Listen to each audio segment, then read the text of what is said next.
Galera, sejam muito bem-vindos a mais um episódio do Hope Pod Save, o podcast da Save. Pessoal, segundo a ONU, 1,19 milhão de pessoas perderam a vida em acidentes de trânsito em todo o mundo em 2023. No Brasil, o cenário também é alarmante. Foram 34.881 mortes no mesmo ano, de acordo com os dados do DataSUS. Já em 2024, o país registrou 6.160 mortes apenas nas rodovias federais, um aumento de 10% em relação ao ano anterior, segundo a Polícia Rodoviária Federal. No estado de São Paulo, foram 6.119 vítimas fatais, de acordo com o Infociga do governo do estado. E diante desse cenário, o Maio Amarelo e o programa Visão Zero reforçam uma premissa urgente: nenhuma morte no trânsito é aceitável. E na linha de frente dessa missão, o policiamento rodoviário atua diariamente para prevenir, fiscalizar e salvar vidas nas estradas. E hoje nós vamos entender como estratégia, educação e presença efetiva podem transformar essa realidade. O nosso convidado de hoje tem 24 anos de trajetória na Polícia Militar do Estado de São Paulo, é capitão e comandante da 4ª Companhia do 2º Batalhão da Polícia Militar Rodoviária, com sede na região de Araçatuba, e possui formação em Direito, em Ciências Policiais e especialização em Trânsito Rodoviário. Também é observador certificado pelo Observatório Nacional de Segurança Viária, um profissional que une experiência de campo, formação técnica e compromisso com a preservação de vidas nas rodovias. Recebemos hoje, no Hope Pod Save, o capitão Gessimar Dias dos Santos. Que prazer recebê-lo aqui, capitão. Seja muito bem-vindo aqui ao nosso podcast. Opa, eu que agradeço aí o convite, para esse bate-papo. Falar um pouquinho sobre trânsito, as implicações do trânsito, a prevenção do trânsito, a fiscalização do trânsito, que tem muito a ver com o nosso dia a dia, claro, com o dia a dia das pessoas, das famílias. Então, é um assunto muito importante, muito pertinente. Estamos à disposição, para esse bate-papo aí, muito interessante e muito importante, vital. Com certeza, sim. Falar de segurança nunca é demais, não é, capitão?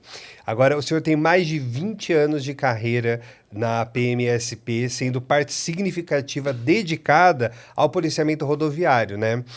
O que mais marcou a sua trajetória até o comando atual e que aprendizados esse caminho trouxe para a sua forma de liderar? Perfeito. Então, dos 24 anos na Polícia Militar do Estado de São Paulo, eu cheguei no policiamento rodoviário em 2013, Tá. Então, cerca de 12 anos no policiamento rodoviário.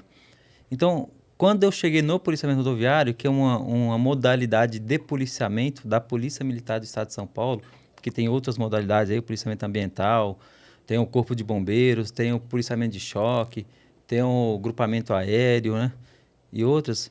Aí eu percebi da importância que a gente quando eu falo a gente, não somente o poder público, mas toda a sociedade, todos os envolvidos, o condutor, o pedestre, o condutor de bicicleta, de motocicleta, de caminhoneiro, deve dar importância para esse tema trânsito. Porque a gente acompanhou muitas mortes decorrentes de sinistro de trânsito, muitas famílias desfaceladas, Que uma coisa, por exemplo, um familiar ter uma morte de um filho, um ente querido, por um disparo de arma de fogo. É uma morte, é trágico, mas quando se tem uma morte de uma pessoa que foi esfacelada num sinistro de trânsito, com o corpo todo esfacelado, com certeza esse impacto para a família, para o amigo, é muito maior.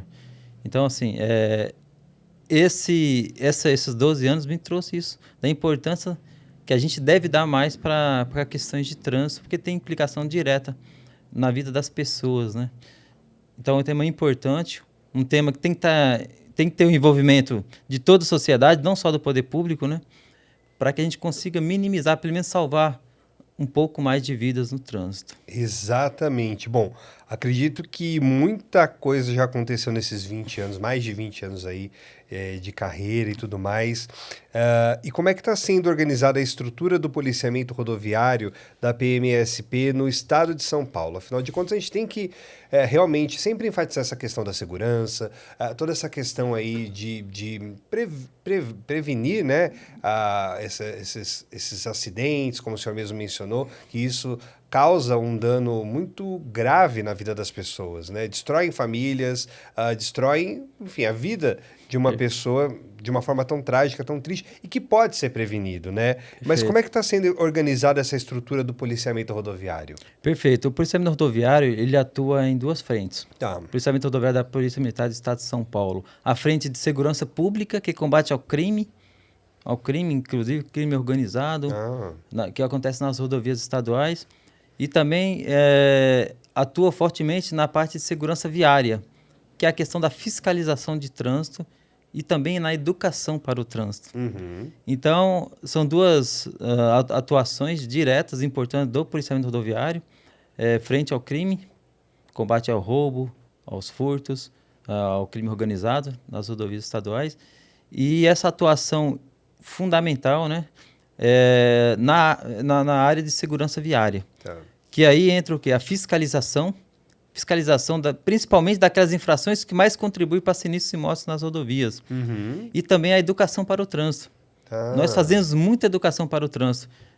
Nós temos vários programas educacionais, né? Palestras, rodovias mirins, com vários nomes, né? Depende da região do estado de São Paulo, onde a gente leva a escola, né? Leva as crianças para terem aula de trânsito, aula teórica, aula prática. Que bacana. Então, são várias atividades que são feitas também na esfera de educação para o trânsito, né? Tá.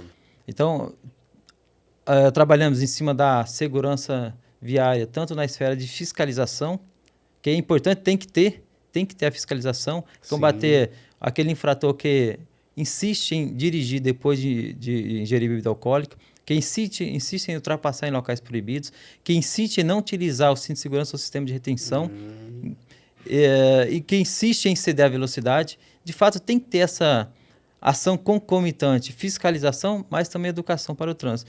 E neste movimento que a gente vive no mês de maio, que é o movimento Maio Amarelo, a gente faz uma intensa ação de fiscalização e também uma intensa ação de educação para o trânsito, de forma integrada com vários órgãos. Certo. Essa atuação do policiamento rodoviário nas duas vertentes, nas duas frentes, concomitantemente. Ao mesmo tempo, a gente faz esse tipo de ação, né? Legal. É muito importante isso que o senhor está falando, da questão da fiscalização, porque a gente tem que não só ensinar, passar o conhecimento, enfim, todas essas informações para as pessoas. E essa educação mirim, acho que é muito importante, né? Trazer desde cedo essa conscientização para as crianças, para elas crescerem adultos conscientes e até conscientizar os pais ou quem elas tiverem ao redor, né? Perfeito. Inclusive, para entender um dos programas que a gente faz lá na nossa base da Polícia Militar de Araçatuba, um programa criado em 2014, chama Programa Rodovia Mirim. Outro dia eu estive num tiro de guerra fazendo palestra, e um daqueles atiradores, hoje com 18 anos, ele passou nesse programa há 10 anos atrás. Ele falou assim, ele levantou a mão e falou assim, ó, capitão, eu estive naquele programa seus lá na Rodovia Mirim, há 10 anos. Eu lembro quando vocês falaram que nós temos que utilizar faixa de pedestre, que é perigoso utilizar pipa, né, nas vias públicas, que não podia usar cerol. Olha aí. Porque isso tem a ver com o trânsito também. Então, veja que a criança, ela guarda. Sim. Quando a gente ensina de maneira lúdica, ensina o porquê daquela prática é perigosa, né? A criança entende e ela guarda. E normalmente ela obedece. Você sabe ensinar, ela segue aquele ensinamento. Sim. Então, foi um momento que marcou bastante, por exemplo, porque essa ação educativa, em que a gente não consegue aferir ela concretamente em muitas situações, mas na prática a gente sabe que tem resultados positivos, né? Claro. Que é o quê? Tentar mudar comportamento. É mudança de comportamento. E mudança de comportamento isso acontece de dentro para fora.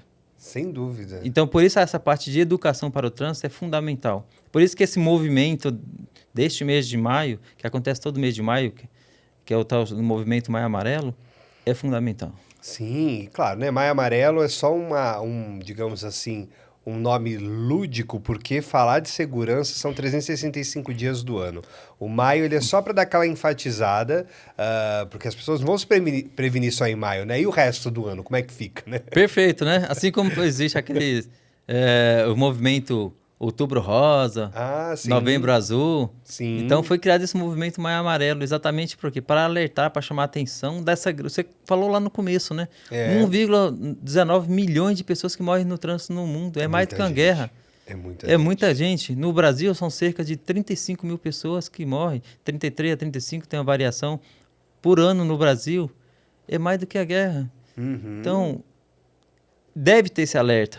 Esse alerta acontece de maneira intensa no mês de maio. Porém, deve haver ações efetivas de todos os poderes, municipais, estaduais, federais, de toda a sociedade, das pessoas que utilizam o sistema de mobilidade no ano inteiro, né? É importantíssimo esse movimento de prevenção.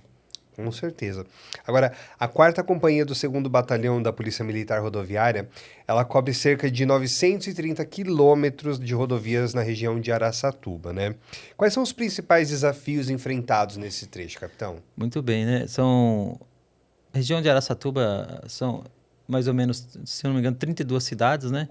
Que tem rodovias estaduais abrangidas pela essa circunscrição do meu comando, o Comando do Policiamento Rodoviário da 4ª CIA do 2º BPRV. O Policiamento Rodoviário tem 6 batalhões no estado de São Paulo. São 6 batalhões de policiamento rodoviário. A sede do comando do Policiamento Rodoviário fica aqui em Barueri, ali na Castelo Branco. Então, atualmente, o Coronel Hugo é o comandante do Policiamento Rodoviário e tem os 6 batalhões. Dentro dos batalhões tem companhia.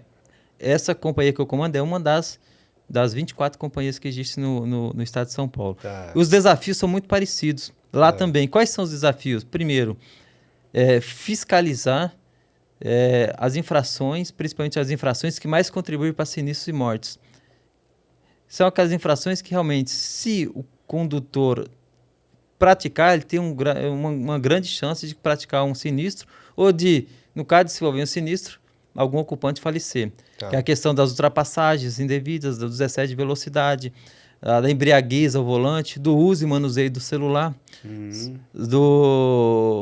outras infrações também, que a gente ultrapassagem, excesso de velocidade, embriaguez, uso e manuseio do celular. A questão do celular, inclusive, hoje, a constatação é mais difícil, mas a gente sabe que, infelizmente, está virando até um problema de saúde pública, né? E com implicação no trânsito.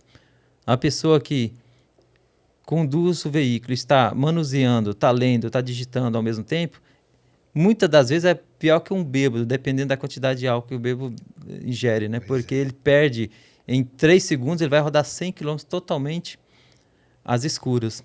Então, os desafios nossos é o quê? É focar os meios humanos e materiais para fiscalizar essas infrações que realmente contribuem para acidentes e mortes e também, ao mesmo tempo, fazer ações educativas envolvendo várias instituições, vários órgãos e tentar mobilizar a sociedade como um todo para que a gente tenha ações preventivas, educativas e também ações de fiscalização ao mesmo tempo, né? Então, a mobilização ela não é fácil, só que ela é necessária, porque cerca de 90% das infrações, dos sinistros, são devido a imprudências do motorista. Sim. É a pecinha que está atrás do volante.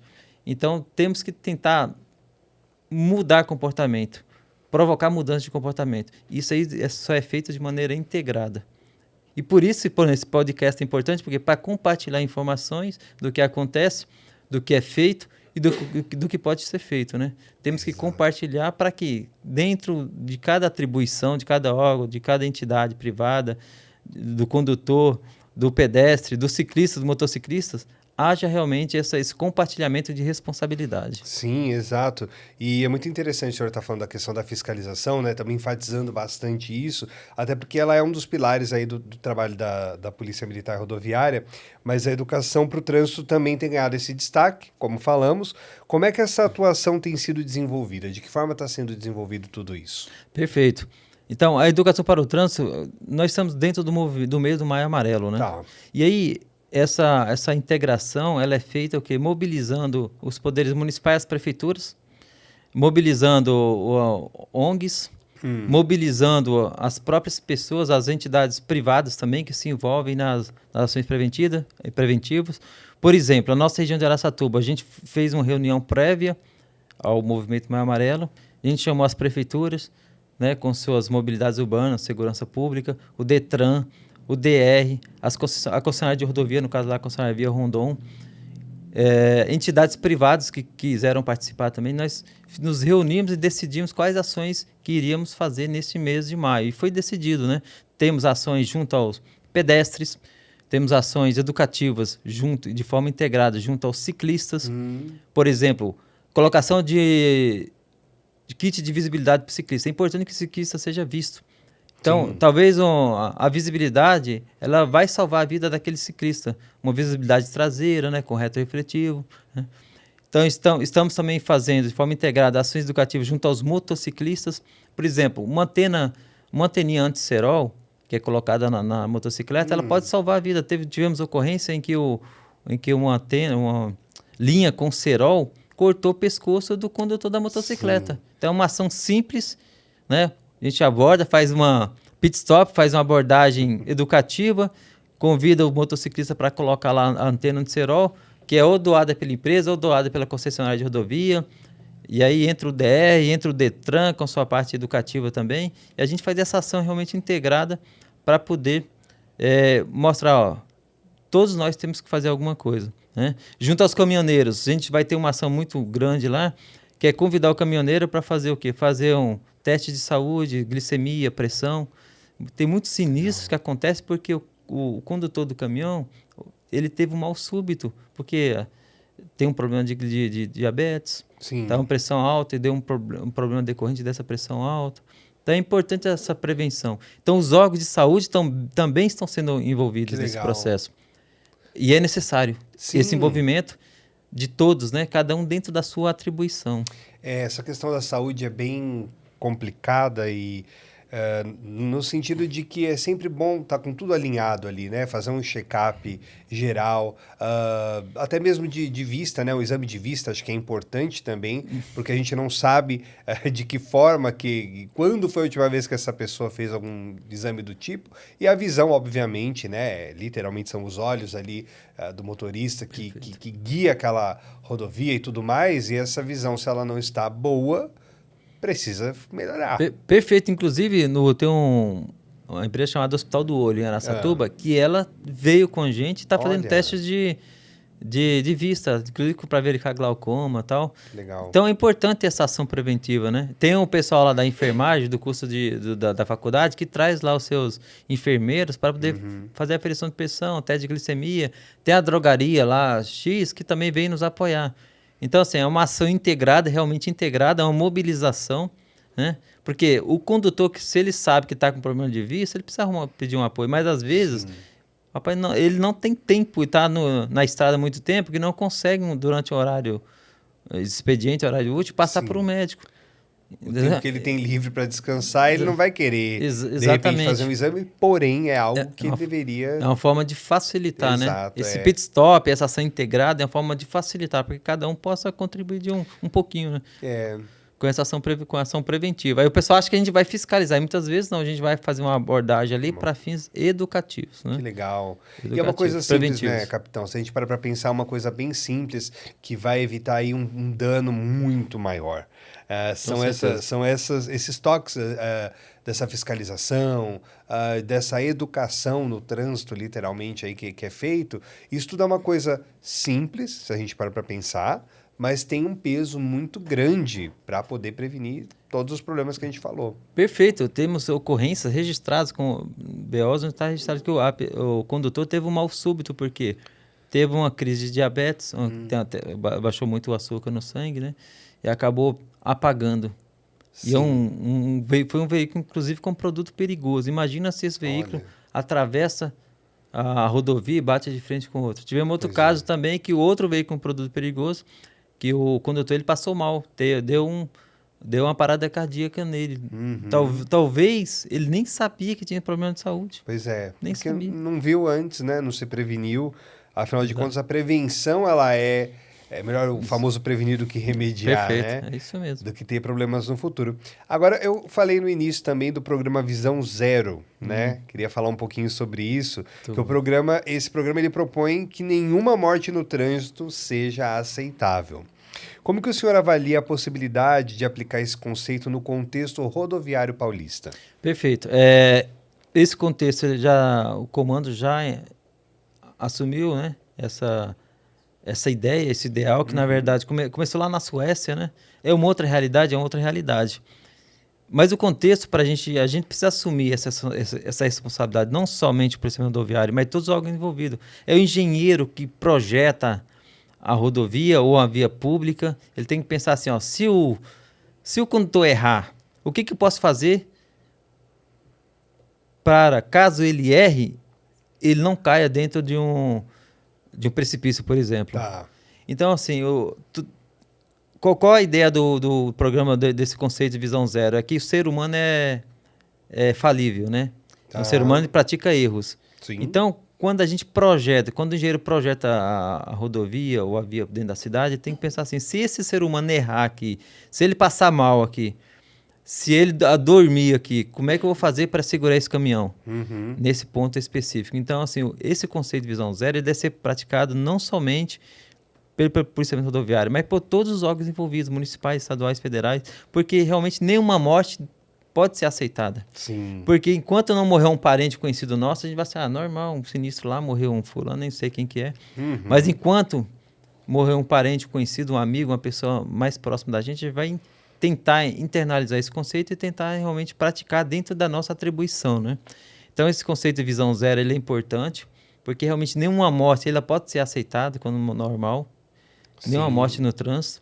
E para que isso é um ideal, né? Um ideal, mas para que isso seja um dia bem próximo do ideal, o real do ideal, é necessário que cada um faça a sua parte. É o policial rodoviário, é o condutor que está ali conduzindo o veículo, é o pedestre, é o ciclista, o motociclista, é o engenheiro que projeta, é o órgão que fiscaliza a sinalização. Então, é um conceito importante que a gente tem que utilizar em todas as esferas do poder e também organizar a sociedade civil e também todos que estão por trás dessa mobilidade urbana e rodoviária, né? Sim, com certeza. Toda forma de conscientização, toda forma de prevenção é pouca. Afinal de contas, a gente tem que estar sempre ali, ó, batendo o martelo. É uma luta diária, né, capitão? Perfeito. De todos os dias estar ali, batendo na mesma tecla, mas não batendo na mesma tecla no sentido negativo. No sentido realmente de não fazer com que as pessoas não esqueçam de Perfeito. tudo isso. É reforçar, né? Exato. Tem que reforçar o que deve ser priorizado, né? Exato. Que é proteger pessoas, quer salvar uma vida. Você percebe isso quando, por exemplo, você está numa ocorrência de trânsito em que o pai ou a mãe não utilizou ali o sistema de retenção, a cadeirinha para a criança de 1 ano, a cadeirinha, o bebê conforto, que é para crianças até 1 ano, né? Tá. A cadeirinha de 1 a 4 anos, assento de elevação, deixou de utilizar. E essa criança acabou falecendo, porque não estava no sistema de seguro dentro do veículo, né? Sistema de retenção seguro.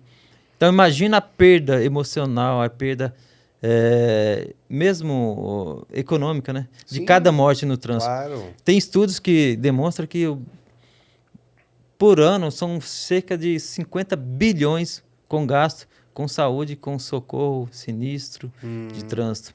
Porque tem as cidades mesmo, eu conversei com alguns prefeitos, falam assim, ó, o que tem tanto acidente com motocicleta, que o custo é muito alto. Então, não é só o custo emocional, existe um custo econômico também. Sem dúvida. E são muitos bilhões envolvidos. Então, tudo isso tem que ser colocado na balança, né? Sim. Tudo isso tem que ser colocado na balança para fazer uma maior prevenção e minimizar esses custos emocionais, custos econômicos, né? Sim. Agora, o senhor acompanha de perto, literalmente aí de perto, essa realidade nas estradas. O que os dados de sinistros com óbitos revelam sobre o comportamento do condutor brasileiro? Revela que o condutor brasileiro, em regra, é imprudente. Tá. Cerca de 90% dos sinistros tem relação com a imprudência do condutor. É o condutor que excede a velocidade, é o condutor que dirige depois de ingerir bebida alcoólica ou usar outras drogas. É o condutor que fala, manuseia, digita ao celular. É o condutor que não respeita um limite entre o seu veículo e o veículo da frente, ou limite frontal, né? Distância frontal, distância lateral. É o condutor que ultrapassa em local proibido, ou mesmo sendo um local permitido, que é aquela linha seccionada, tracejada, ele acha que dá e não dá e colide frontalmente. Então, assim, a maior parte disso é o condutor. Por isso precisamos trabalhar na cultura da educação para o trânsito. Sim. Eu acho que deveria ser obrigatório, assim, deveria ser uma prática ter educação para o trânsito desde o ensino fundamental. Ter uma prática, porque não é uma vitória que vai vir a curto prazo. Tem que ter a fiscalização e a cobrança nossa é grande, mas também precisa ter uma educação para o trânsito desde o ensino fundamental. Por quê?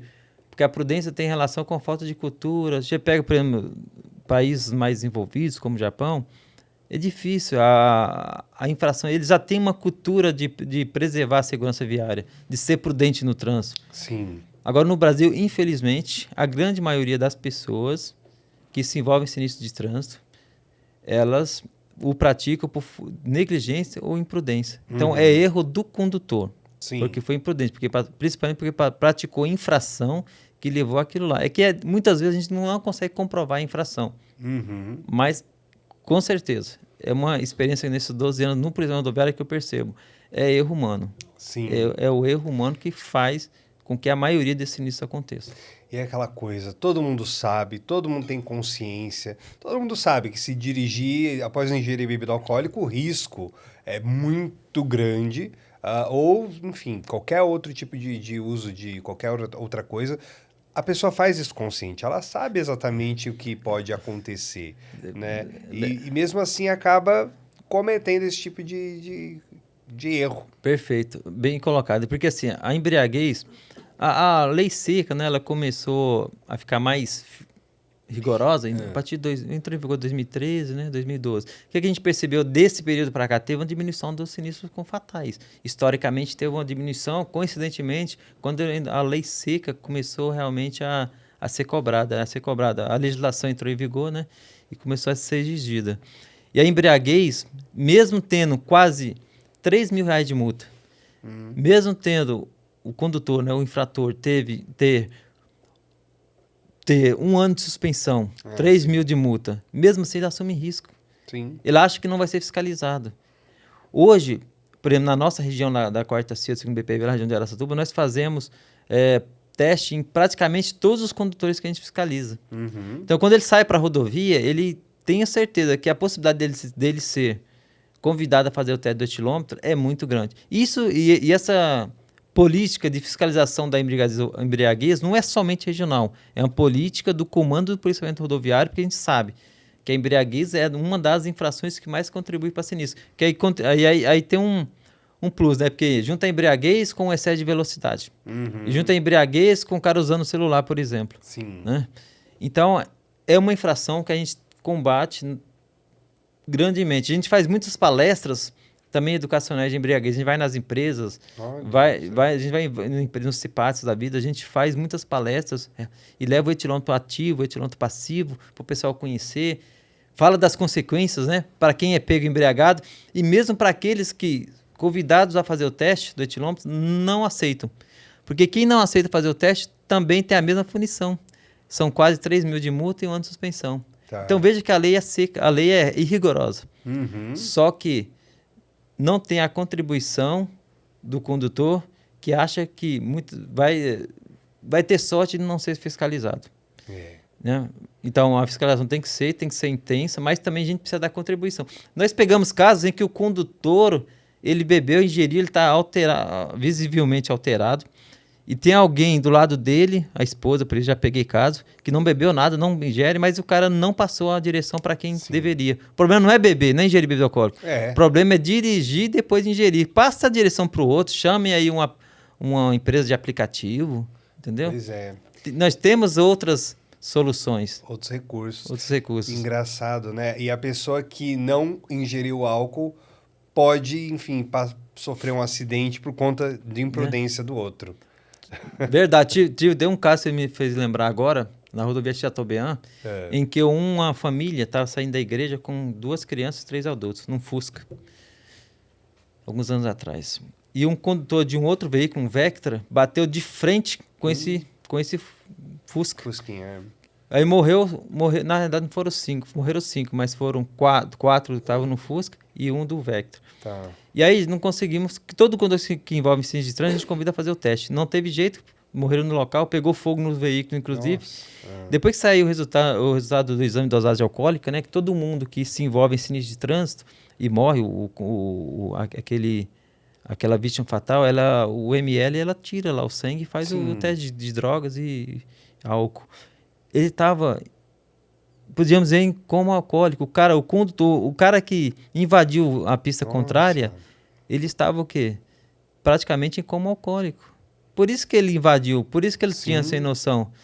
Então, assim, mata não só quem está naquele veículo que é o causador, mata os outros ocupantes, igual você falou, e as outras pessoas que não tem nada a ver com a história. É uma família vindo da igreja com 2 crianças. Pois é. Olha que terrível, entendeu? Que tristeza, é terrível passar por esse tipo de situação. E além das perdas humanas, quais são os impactos sociais e econômicos mais expressivos dos sinistros para o Estado e para as famílias? Perfeito. Ó. Perdas humanas, são mais de 33 mil mortes, né, no Brasil, somente em 2023, segundo o DataSUS, né? Mas isso tem uma perda muito grande emocional familiar, isso destrói famílias. Imagina ter um filho único, por exemplo, e aquela família ser esfacelada, né? Claro, Além disso, tem a questão da perda econômica, que é muito grande. É o sistema de socorro, né, que tem um gasto para isso, socorrer a vítima. Todo mundo envolvido ali, bombeiro, concessionária. Tem as cirurgias, o atendimento médico. Tem aquilo que aquela pessoa ia produzir, ou estava produzindo, que muitos profissionais, né, altamente qualificados, que faleceram no acidente, que não vai produzir mais, queria produzir. Então, existem perdas imediatas, perdas daquilo que seria produzido. Então, economicamente, para o país é terrível. Então, os governos, a sociedade, precisa ter essa noção. Um sinistro com morte, sinistro com vítima grave, ele não é só um sinistro, é um sinistro que tem repercussões. Repercussões na sociedade, repercussões emocionais, repercussões econômicas, com perdas bilionárias anuais, que poderia ser investido em outras áreas, né? Poderia ser investido em outras áreas. Então, precisamos dar mais importância para esse tema, né? Precisamos dar mais importância para esse tema.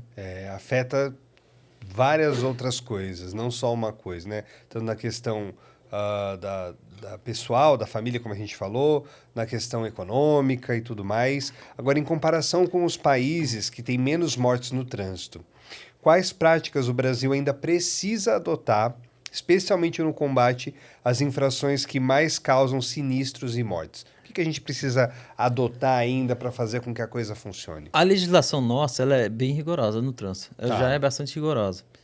A fiscalização, ela acontece principalmente na área rodoviária, estadual. Quando nós somos especialistas em trânsito, nós acabamos fazendo mais fiscalização de trânsito, né? Então, a necessidade de quê? A necessidade de maior envolvimento em um sistema de educação, de prevenção, desde o que acontece nos países mais desenvolvidos. Você pega o Suécia, o sistema Visão Zero, onde foi criado, lá acontece poucas mortes, mas o que acontece, eles vão, estudam aquela morte, verificam por que aconteceu, quais foram os erros humanos, e existe uma educação para o trânsito desde quando ainda é criança, quando ainda é criança. Então, há necessidade de um envolvimento maior de todos os órgãos para que essa educação para o trânsito ela comece bem cedo. Eu acho que essa questão educacional é o que está faltando mais no Brasil. Porque a fiscalização, nós temos muita fiscalização. Nós temos uma legislação rigorosa. Um ano de suspensão para embriaguez, 3 mil de multa. Então, não é pouco. Então, há necessidade de uma prevenção também relacionada à educação para o trânsito, né? E por isso que esse movimento é interessante, esse movimento Maio Amarelo. O amarelo é do alerta mesmo. Sim. É do alerta mesmo, né? Que começou... Na realidade, esse movimento começou em 2014, no mês de maio. Mas por que no mês de maio? Porque lá a ONU, a Organização das Nações Unidas, ela criou a primeira década mundial de ações de segurança no trânsito, 2010 2020. Lá no mês de maio de 2010 ela criou, né? 2011, 2020, né? Então, em maio, foi criada essa década mundial, a primeira década mundial, né? Para poder tentar reduzir na metade o sinistro de trânsito. Não conseguimos.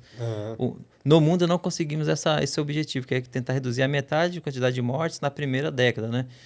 2011, 2020. Aí começou a segunda década, que é 2020, 2021 a 2030. 2021 a 2030. Nós estamos na segunda década mundial para a redução de mortes no trânsito. Mais dos 170 e poucos países se comprometeram a reduzir. Sim. Muitos países se comprometeram com a legislação, tanto é que nós temos uma legislação de embriaguez bastante rigorosa. Só que nós temos que envolver também na parte educacional. Isso que nós estamos fazendo aqui agora, essa divulgação dessa mortandade, da necessidade de uma ação educativa também efetiva, isso também faz parte do processo, claro, né? Para chegar nas pessoas. Então, entendo que tem que ter um maior envolvimento também na parte de educação para o trânsito, não só dos órgãos, mas de toda a sociedade. De toda a sociedade, né? E realmente ter uma maior conscientização de cada condutor, de cada pedestre, de cada ciclista, de cada motociclista, que utiliza o sistema de mobilidade urbana e rodoviária. Agora, na sua visão, o que ainda impede que o respeito às leis de trânsito se torne um comportamento cultural mais enraizado no Brasil? Realmente tem a ver com a questão da educação que a gente falou? Entendo que sim. Entendo que, infelizmente, que eu percebo? Que o brasileiro tem medo de ser multado, autuado. É uma cultura, né? Eu não vou passar na frente da base lá sem um cinto porque alguém vai me multar lá. Eu não vou passar não vou colocar... Eu vou usar o cinto de segurança porque alguém vai me multar. Na rodovia, a rodovia vai me multar. A autuação ela é a consequência da prática da infração, né? Quem não deixa de usar o cinto, quem não deixa, né? Não vai ser multado. Simples assim. Quem não excede a velocidade não vai ser multado. Claro. Quem não fala ao celular ao volante não vai ser multado. Então, nós precisamos mudar Nós, brasileiros, né? Em geral, nós precisamos mudar esse entendimento de que eu vou cumprir a norma somente para não ser multado. Eu tenho que cumprir a norma para não causar um sinistro ou, se acontecer um sinistro, minimizar os riscos, que é o caso do uso do cinto de segurança e sistema de retenção. O cinto não vai deixar de você envolver no sinistro. Mas se você tiver o sinistro, se você estiver sem cinto, se esse veículo capotar, seu corpo vai ser arremessado para outros ocupantes do veículo ou para fora do veículo. A gente tem que ter essa conscientização. Então, deixar de cumprir a norma, a lei, por medo de ser multado, né? Temos que deixar de fazer isso. Tem que cumprir a norma com uma conscientização, com uma autodisciplina. Sim, claro. Entendeu? De cultura. A cultura precisa ser mudada. Essa cultura, essa subcultura de querer não praticar infração só para não ser multado, né? Assim, não cometer infração, na verdade, vai muito mais além do que uma multa, até porque não tem multa no mundo que pague a vida de alguém ou tudo isso. E você falou uma coisa interessante, porque não está no Código de Trânsito, né? Está no direito administrativo mesmo. Se uma condutor está sem cinto, se ele capota o veículo, esse condutor vai ser arremessado e morre. Por isso que a gente não faz autuação, não faz multa nesse condutor, porque já morreu. A vida, que é o bem maior, já foi. Exato. Então, assim, não vai adiantar mais. A infração já foi cometida. Dessa infração, provavelmente, se tivesse com cinto, mesmo com o veículo capotado, talvez não morreria. Mas a pena que está sendo aplicada, vamos dizer assim, né? É a própria morte da pessoa. Então, assim, o ideal seria fazer a prevenção, não chegar nesse ponto, claro, né? Não pensar, eu não vou deixar de fazer, eu não vou deixar de usar o cinto, não vou deixar de ingerir depois de beber e dirigir, porque vou ser multado. Isso é uma ação de prevenção mesmo, né? Sim, sim. Eu falo lá, quando eu giro, eu sempre falo, né, em casa, minha família, quando eu ligo o carro, a gente gira a chave do carro, né? Quando é aquele chave que não é quando é de presente, a gente gira a chave. E ali tem uns 10 segundos, que é o tempo de todo o sistema ser acionado ali, né, no painel. Sim, ligar tudo. É o tempo, exatamente o tempo que você gasta para você colocar o cinto de segurança. Enquanto você gira a chave. Esse tempo é o tempo que você gasta para poder falar minhas palestras, para você pegar o cinto e travar ele. Qual a dificuldade disso? Você demora mais tempo digitando uma mensagem no celular durante o trânsito do que colocando seu cinto de segurança. Perfeito, aí, tá vendo?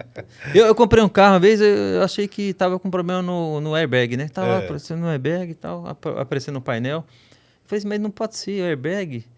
Aí eu levei ele pro cara verificar lá, fazer aquela verificação com o equipamento, né? Ele colocou lá e falou assim, não é que está com problema no airbag. A gente descobriu que o sensor do airbag é o mesmo do cinto ali naquele veículo. E o cara foi o quê? Ele desativou o sensor. Por quê? Porque com aquele sensor, se fica sem cinto, fica apitando. Sim. Fica apitando. Como ele não usa cinto, o dono anterior não usava cinto, o que ele fez? Ele desativou. Desativou o sensor. Aí ficava... Olha o que o brasileiro faz, né? Aí ficava a luzinha lá acesa do airbag, mas não é porque era o airbag, é porque ele desativou o dispositivo, por quê? Para não precisar utilizar o cinto, porque o cinto tem um sistema de alarme, né? Quando a pessoa não utiliza. Para você ver como é que chegou a cultura, a subcultura, né? Que ponto chegamos. Pois é. Complicado. Agora, entre as estratégias de prevenção, quais têm se mostrado mais eficazes na redução das infrações e como a tecnologia tem contribuído nesse processo? Afinal de contas, tecnologia vem aí para agregar sempre. Verdade, né? Quando fala em tecnologia, essa tecnologia também deve ser utilizada no trânsito, né? Trânsito e transporte. Hoje existe fiscalização, né? Normatização do Conselho Nacional de Trânsito para fiscalização online, on-time, fiscalização de zona azul, fiscalização a longa distância, né? Então, assim, tem países onde isso aí já é até normatizado pelo órgão de trânsito. Você consegue, o próprio sistema de câmera consegue ler e verificar se a pessoa está no celular ou não. A câmera que está na via pública consegue fazer essa varredura, essa leitura, né?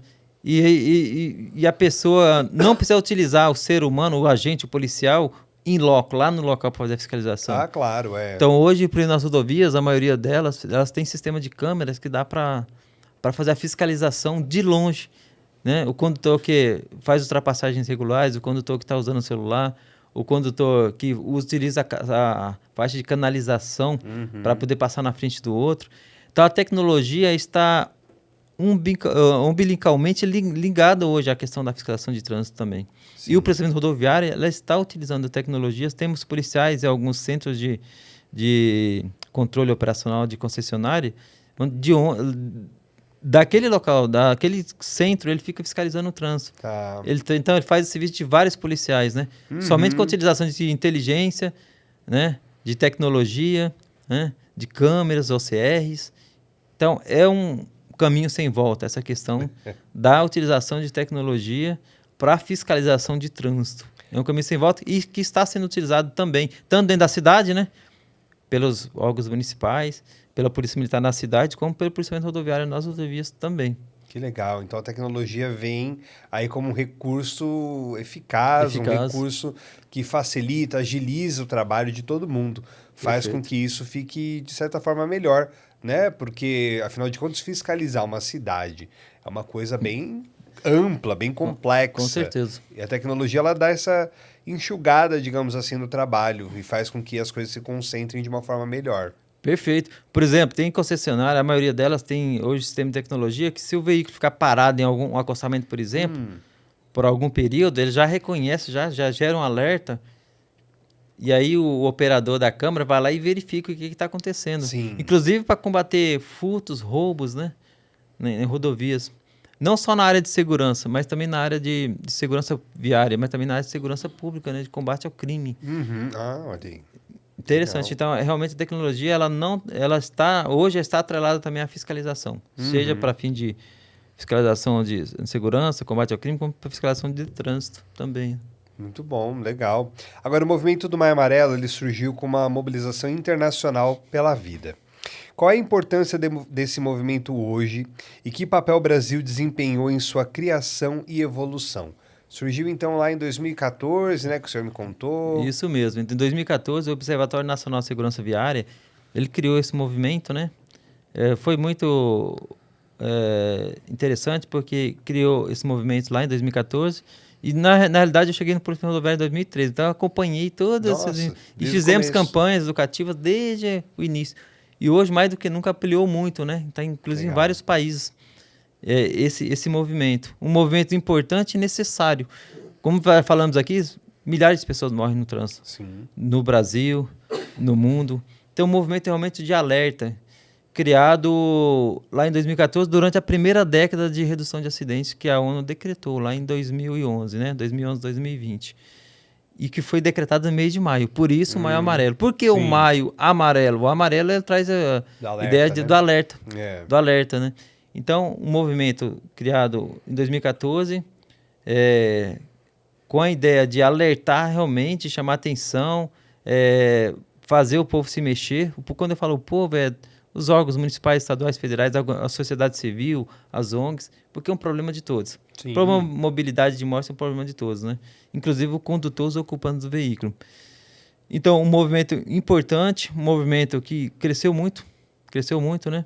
Inclusive o policiamento rodoviário, ele faz parte intensamente desse movimento, policiamento rodoviário da Polícia Militar do Estado de São Paulo. Inclusive foi um dos escolhidos no ano passado, foi um que recebeu lá o prêmio, né, dos que mais foram ativos, que mais tiveram ações. Foram mais de 500 ações no estado. Realizadas pelo policiamento rodoviário em ação integrada com outros órgãos, com iniciativa privada.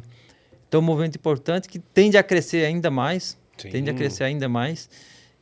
E fundamental para que realmente haja uma efetiva movimentação, mobilização de todos os envolvidos no sistema de mobilidade. Sim. Fundamental.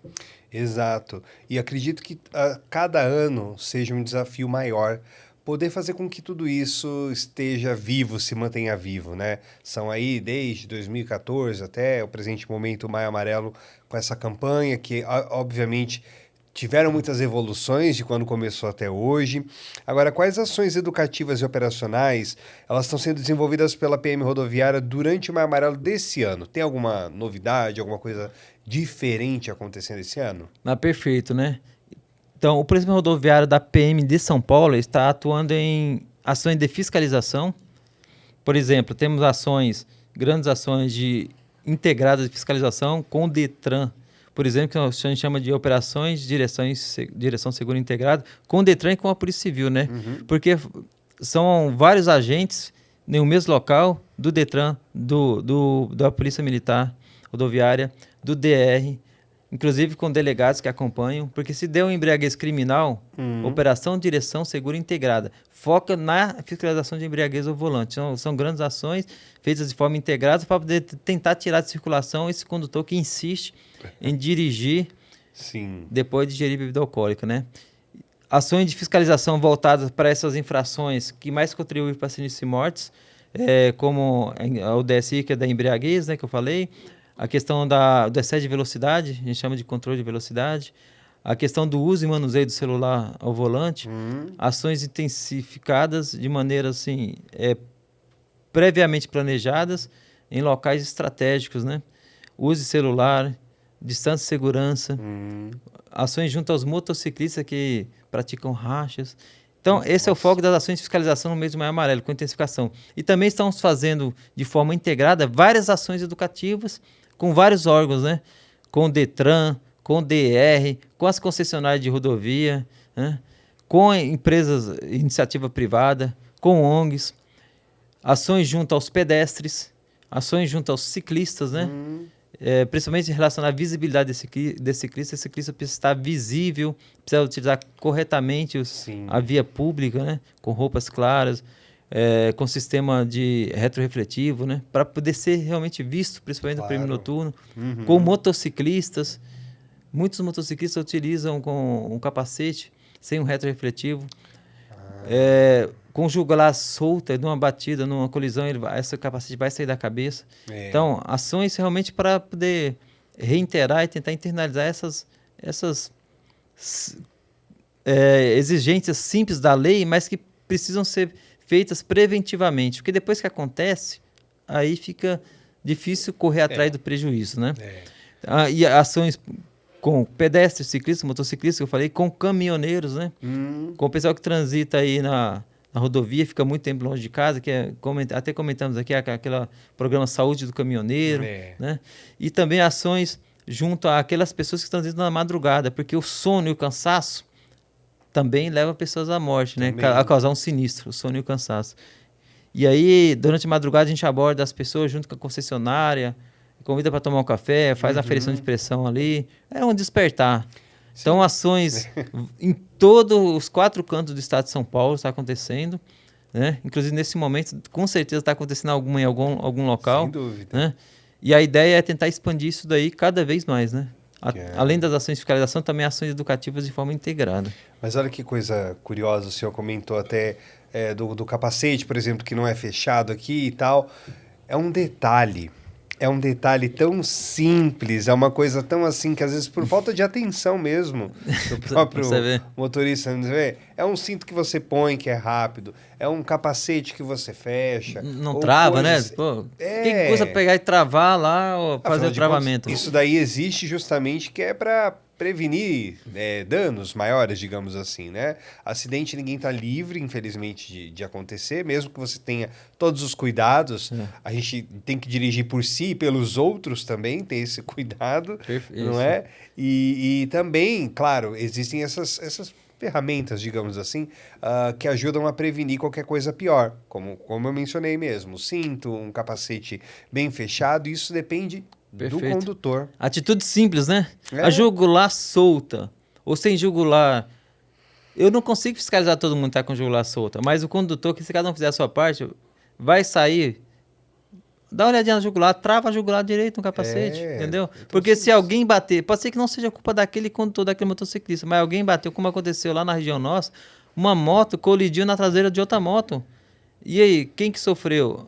Uma tá grave que recebeu a colisão, né? E a outra faleceu, 26 anos, né? Semana passada. Agora, pode ser que o capacete se soltou? Exatamente, a gente não vai saber porque não tem a imagem, mas será que se tivesse, por exemplo, com capacete de qualidade, com a jugular presa, será que teria uma chance maior de viver? Exato. Então, são atitudes simples, é o puxar de um cinto, né? O travar de um cinto, é uma jugular solta, que coloca em risco. É um capacete em mau estado, né? Com uma viseira que não dá segurança nenhuma. Então.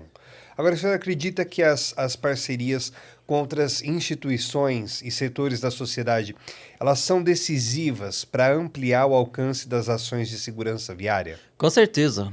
Há necessidade de parceria. Ninguém faz nada sozinho. Claro. Só a fiscalização não vai resolver, principalmente nessa pandemia de mortes que nós vivemos. Então, é necessidade, a gente faz a nossa parte. Só que, igual eu falei, as pessoas não precisam ter o medo da multa, elas precisam fazer a parte dela com autodisciplina e consciência. E essas ações educativas, elas têm que ser feitas de forma integrada. Porque mobiliza mais pessoas, envolve mais pessoas, e aquelas pessoas a gente consegue otimizar, né? Otimizar os meios que a gente tem. É um que doa lá o retro do capacete, retrorefletivo que tem no capacete, é um que doa a antena anti-cerol para colocar na moto lá em um pit stop. Sim. É um que faz a aferição da pressão, o teste de diabetes, o teste de vista. Então, há necessidade de integração. Nenhum órgão faz nada sozinho. E nenhuma instituição, né? Pública ou privada. Exatamente. Agora, para quem ainda enxerga a fiscalização apenas como uma punição, qual que é a principal mensagem que o senhor gostaria de deixar aqui sobre o verdadeiro papel da Polícia Militar Rodoviária? As pessoas, elas não têm que ter medo da polícia, elas têm que ter medo dos acidentes, não é verdade? Então, perfeito. Que mensagem que o senhor deixa aí para quem está nos ouvindo, nos assistindo? Perfeito. O compromisso do policiamento rodoviário da Polícia Militar de São Paulo é o compromisso com a preservação da vida e a integridade de cada pessoa, né? Que trafega nas rodovias estaduais, assim como é dentro do policiamento dentro da cidade. E qual que é esse compromisso nosso? Primeiro, como é que a gente faz isso? Como é que a gente contribui? Porque o policiamento é um dos personagens que contribui, né? Por meio de fiscalização, por meio de ações educativas. Todos os órgãos envolvidos no processo precisam contribuir de alguma forma. E o condutor, o ocupante do veículo também. O proprietário do veículo, quando coloca o veículo para ser utilizado, ele precisa ver se o pneu está em condições, se o sistema de iluminação e sinalização precisa estar em condições. Ele precisa ver, o condutor precisa saber que ele tem condições, se a CNH dele não está vencida, Ele precisa deixar de... Ele não pode praticar infrações, ele não pode praticar infrações de trânsito, praticar imprudência no trânsito, né? Então, assim, a mensagem é: o policiamento rodoviário é uma modalidade de policiamento especial que faz fiscalização de trânsito. Prioritariamente faz fiscalização de trânsito, que é uma incumbência legal, né? Que a gente tem nas rodovias estaduais. Só que essa fiscalização de trânsito, essas multas que a gente faz, são decorrentes de infrações que as pessoas praticam. Se as pessoas não praticam infração, não tem autuação. Outro dia nós fizemos uma operação, tivemos mais de 1.000 e poucos testes numa operação, quase 2.000 testes. Operação DSI, que é a Direção Segura, né? Que a gente faz teste de etilômetro de todo mundo que passa ali no local. Eu acho que só 2 ou 3, dois recusaram fazer o teste do etilômetro e um estava sob influência de álcool. Tá. De 2.000. Eu falei, policial, não se preocupe. O importante para nós não é a quantidade de multa. O importante para nós é fazer a prevenção, claro, mesmo na ação de fiscalização. Se desses quase 2.000 testes ninguém fosse pego embriagado, ninguém se recusasse a fazer o teste, é o mundo ideal. Sim, sim. Por quê? Porque a gente entendeu que a nossa ação de fiscalização naquele local, que a gente faz várias vezes no ano e tal, ela está dando resultado também. E as pessoas estão tendo conscientização. Então, quando a gente sai, passa o dia inteiro e não faz nenhuma aborda do veículo, não faz nenhuma autuação, a gente entende que não teve nenhuma constatação de infração. Se não teve, quer dizer que está dando resultado. Sim. Então, não precisam ter medo, as pessoas não precisam ter medo de ser fiscalizado, porque se elas andam certo, de acordo com a norma, não precisa ter esse medo. Pelo contrário, pode encostar na base da polícia rodoviária, pode lá tomar uma água, lá tem banheiro, lá tem um café. Entendeu? Nós fazemos parte da sociedade, nós viemos da sociedade. Nós somos a sociedade também, porque a gente tira a farda, a gente faz parte da sociedade. Sem dúvida. Nossos parentes também utilizam, nós também utilizamos o sistema viário. Então, primeiro, não há necessidade de ter medo, que há necessidade de realmente cada pessoa contribua para a segurança viária. Uhum. Contribua não praticando infração e contribua também fazendo ações preventivas de educação, cada um dentro da sua atribuição. Né? Cada um dentro da sua atribuição. Seja na escola, lá pelo professor que dá aula, né? Na CIPAT, nas empresas, né, que fazem, né? Então, há necessidade de se envolver. Não há necessidade de ter medo, que a necessidade é de que cada um faça a sua parte, não pratique infrações de trânsito,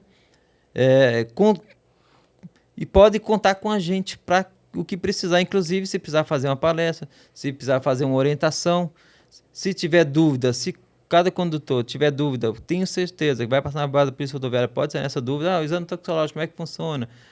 Teste de embriaguez, como é que é? O que pode, o que não pode?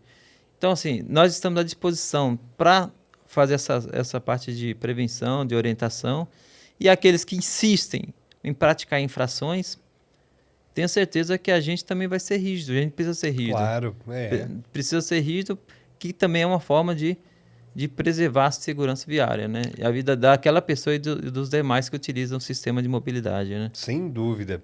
Agora, para que o Visão Zero deixe de ser apenas um ideal e se torne política pública no Brasil, o que ainda falta em termos de compromisso e ação integrada entre instituições? É interessante esse assunto, porque igual o Visão Zero, ele preconiza que o ser humano é falível, né? E que nenhuma morte é aceitável. E esse sistema, ele tem que ser realmente... Todos os órgãos, né? Todos os órgãos municipais, estaduais, federais, precisam realmente entender que esse conceito ele é importante para que cada um faça a sua parte da melhor forma. O engenheiro que projeta, o fiscal da obra que vai fiscalizar aquela obra, que tem que fazer a sua parte, o agente que fiscaliza precisa fazer a sua parte, o condutor que precisa ser prudente, que precisa fazer a sua parte também, né? Que precisa conduzir com prudência o veículo, né? Precisa praticar atitudes prudentes no trânsito, precisa ser mais... O trânsito precisa ser mais... Não é delicado, o trânsito é um local de ambiente, as pessoas muitas vezes elas exteriorizam muito estresse, né? Sim. Então nós precisamos ser melhores com o próximo, né? Tá. ser mais paciente com o próximo. Então, ter mais empatia com o próximo. Ter mais empatia com o próximo, né? Que cada um tem a sua pressa. Sim. Só se todo mundo tem a mesma pressa, vai ter problema no trânsito, pessoas se matam no trânsito, né? Com certeza. Então, assim, a necessidade realmente de que cada um, a sociedade civil, as ONGs, os poderes públicos realmente vista essa camisa do Sistema Visão Zero e cada um pratique, faça o que puder para minimizar as mortes, para não entender como normal uma morte no trânsito. Claro. Não pode entender como normal, né? Isso começa desde a educação e no dia a dia também com atitudes realmente mais empáticas, né? Você utilizou também mais empáticas, né? E não é porque não acontece com a gente que não tem importância. Como o senhor mesmo falou lá no início da entrevista, porque foi com outro, foi com não sei quem, mas nem conheço a pessoa que sofreu acidente. Mas isso não quer dizer que você não vá se importar. Claro que o impacto da notícia de um acidente ou de uma morte, ela vai, obviamente, impactar em diferentes pontos para cada pessoa, né? Para um policial que está ali trabalhando também. Isso é uma coisa impactante, de certa forma, independente de quem seja que está ali. Então, a gente não tem que se basear apenas, mas não é comigo, não tenho nada com isso e tal. Você tem que ter realmente essa empatia, acho que a palavra é essa, ter essa empatia com o próximo. Porque se aconteceu com uma família, com uma pessoa, às vezes uma pessoa até próxima da gente, infelizmente pode acontecer com a gente também. Então, por que não prevenir, né? Perfeito, é isso aí. Eu acho que a empatia é a palavra-chave, né? A gente não pode querer pro outro aquilo que a gente não gostaria que acontecesse com a gente. E se a gente tem essa empatia no trânsito, a gente é mais cortês no trânsito. A gente dirige com mais cuidado, né? Se está chovendo, diminui a velocidade, porque a gente pode ter uma aquaplanagem, pode pegar um terceiro que não tem nada a ver, né? Exato. A gente jamais dirige depois de ingerir bebida alcoólica, né? A gente jamais fica falando... Já tive casos em que o condutor bateu atrás de um bitrem canavieiro. Aí eu vou ver, o celular tá no peito, vou ver, ele tá mandando mensagem. Pois é, então. Não chegou em casa. Ele falou assim, amor, daqui a pouco... Puts. Não chegou em casa.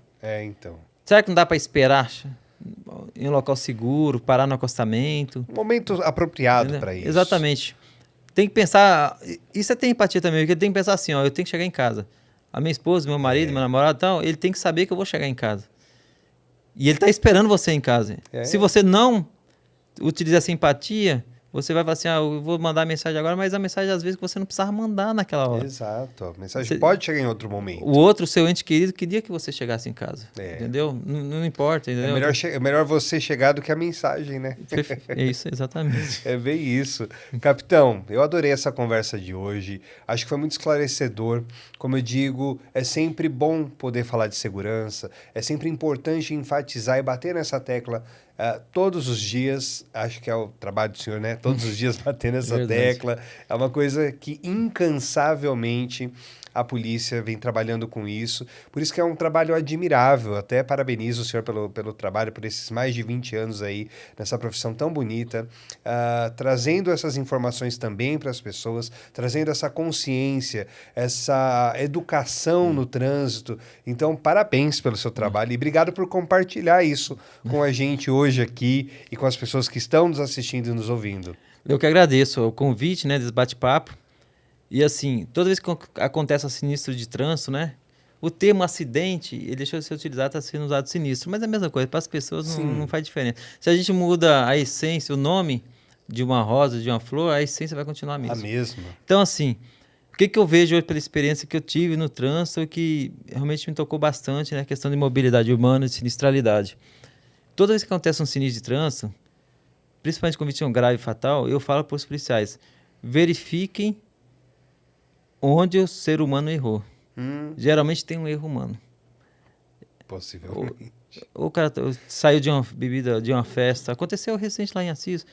Bebeu a noite inteira, invadiu a pista contrária e bateu e matou uma família que não tem nada a ver. Pode ser injeção de bebida alcoólica, alteração da capacidade psicomotora em razão de álcool ou outras drogas. Pode ser porque estava no celular. Pode ser que não respeitou a distância de segurança e estava no celular. Pode ser porque excedeu a velocidade. Então, eu falo assim, verifiquem. Mas veja que isso é reativo, né? Essa verificação após acontecer o sinistro é reativo. Fala assim, verifique qual foi o erro humano. 90% é erro humano. Então, por isso a gente tem que focar a questão da pessoa, na pessoa, né? No ser humano. Se a gente focar no ser humano, a gente só vai conseguir reduzir em 50%, que é a meta mundial da ONU, né? De 2021 a 2030, a segunda década mundial de redução de mortes no trânsito. A gente só vai conseguir reduzir em números aceitáveis, números aceitáveis, né? Eu nem estou levando em consideração o sistema visão zero, que nenhuma morte é aceitável. Se a gente focar no ser humano, nos erros humanos. Sim, e tentar corrigi-los. Exatamente. Isso começa com educação, com conscientização, porque é isso que faz os óbitos no trânsito, nas pessoas. Então, por isso é bate-papo, né? A gente fala tanto de educação para trânsito, Maio Amarelo. Tem que ter mudança de pessoa, mudança de comportamento do ser humano. Porque senão já vai fazer 1 milhão de multas de embriaguez e as pessoas ainda vão achar que aquilo é normal. Pois é. Entendeu? E não é. E não pode ser. Bom, para agradecer aqui a sua participação, eu vou deixar um presente aqui, que eu sei que o senhor gostou bastante aqui. Obrigado. Vou deixar um presente para a gente lembrar desse dia, desse bate-papo, desse bate-papo tão importante, obrigado, tão necessário. E toda vez que o senhor utilizar esse copinho, que é muito simbólico, claro, né, uma lembrança aí dessa nossa conversa, para que o senhor lembre, então, desse dia, dessa conversa. E claro, né, a segurança e todas essas informações estão diariamente no seu dia. Isso. Mas fica esse presentinho aí pra gente lembrar desse dia tão bacana. Obrigado pelo convite, pelo bate-papo, por toda a equipe, né? Nós estamos aqui no bate-papo, mas tem uma equipe aqui por trás. Tem toda a equipe aí por ter dado esse apoio aí, nessa divulgação da campanha, nessas ações. Inclusive a SAVE, ela é uma empresa Laço Amarelo, né? Está dentro lá do Observatório Nacional de Segurança Viária, acompanhando, ajudando, divulgando, ampliando. E o policiamento rodoviário está à disposição aí também para o que precisar, né, de ação integrada, de divulgação, de esclarecimento. Tentamos fazer o nosso melhor com aquilo que a gente tem no nosso dia a dia. Com certeza. Muito bom. Obrigado mais uma vez. E é isso, pessoal. Então fica a mensagem aí para vocês, né? Segurança sempre em primeiro lugar. Acho que o capitão trouxe informações muito relevantes e muito importantes para todos nós. Nós sabemos, mas é sempre bom enfatizar tudo isso. Então, se vocês gostaram desse episódio, não deixem de compartilhar aí nas redes sociais também essa conscientização de poder espalhar esse tipo de informação e ter essa consciência, a passar essa consciência para o próximo. Também você já, de certa forma, está fazendo a sua parte. Então, acompanhem também a Save aí nas redes sociais. Não deixem de se inscrever aqui no nosso canal. Ative o sininho para receber notificação, porque sempre vai ter um episódio novo aí trazendo coisas boas e bacanas para vocês. E claro, né? Nós estamos também no Spotify, em várias outras plataformas digitais que vocês podem ouvir a gente. E ó, se for ouvir enquanto estiver dirigindo, só dá o play, mas continua a atenção no trânsito, viu? A informação vem aqui, mas ó, a atenção tem que estar aqui. Hope, galera, até a próxima, a gente se vê por aí.